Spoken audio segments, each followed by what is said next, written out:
Saya pamit undur diri pagi hari ini dan mohon mulai saat ini untuk kami dihormati ruang privasi kami atau ruang pribadi saya sebagai warga negara biasa.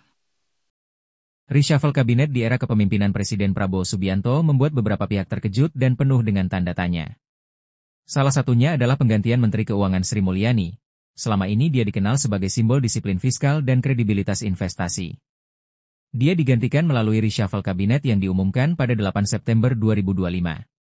Sri Mulyani mencatat rekor sebagai Srikandi Keuangan Negara pada era 3 presiden, mulai era Susilo Bambang Yudhoyono, Joko Widodo dan Prabowo Subianto. Dengan demikian dapat ditarik kesimpulan bahwa Sri Mulyani bukanlah orang sembarangan. Dia dipercaya oleh 3 presiden sekaligus di eranya masing-masing sebagai Menteri Keuangan. Namun mengapa akhir-akhir ini Sri Mulyani dipandang miring oleh sebagian masyarakat? Apakah kebijakannya banyak merugikan masyarakat?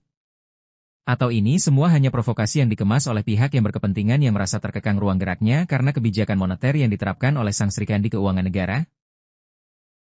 Dapat kita lihat, beberapa waktu yang lalu Sri Mulyani menerapkan kebijakan pajak jual beli online. Sri Mulyani menerapkan kebijakan pajak untuk jual beli online dengan memungut PPh pasal 22 sebesar 0,5% dari omset bruto pedagang online melalui mekanisme yang dijalankan oleh marketplace. Bebas dari pembayaran pajak jika omset di bawah 500 juta rupiah per tahun. Semua ini bertujuan mempermudah administrasi, memperluas basis pajak digital, dan menciptakan kesetaraan antara penjual online dan offline. Akan tetapi informasi yang tersebar di luar seakan dibuat sepotong-sepotong yang akhirnya menimbulkan gejolak respons kebingungan dan kegaduhan di tengah masyarakat. Sri Mulyani Indrawati secara resmi diakui sebagai menteri terbaik di dunia melalui penghargaan World Government Summit 2018. Dia juga mendapat beberapa penghargaan internasional lainnya dalam kategori Menteri Keuangan terbaik di kawasan Asia Pasifik. Semua ini bersumber dari media terpercaya seperti Antara, Sekretariat Negara, Finance Asia, dan Global Markets Magazine. Berikut sederet prestasi Sri Mulyani. 1. World Government Summit 2018, Dubai. Sri Mulyani menerima penghargaan Best Minister in the World Award pada acara World Government Summit di Dubai, yang secara resmi diberikan oleh pemimpin Dubai, Sheikh Mohammed bin Rashid Al Maktoum.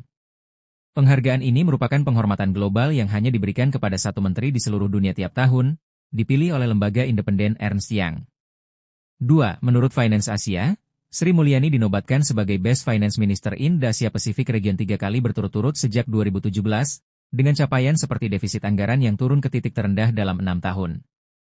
3. Global Markets Magazine juga memberikan penghargaan kepada Sri Mulyani sebagai Best Minister of Finance untuk kawasan East Asia Pacific, dengan penghargaan diterima pada pertemuan tahunan IMF dan Bank Dunia di Bali, 2018, terkait penanganan defisit di bawah 3%, dan kembali pada 2020 untuk penanganan krisis COVID-19 melalui program stimulus fiskal. Kami sebagai masyarakat Indonesia, mengucapkan terima kasih atas pengabdian yang telah Ibu Sri Mulyani berikan.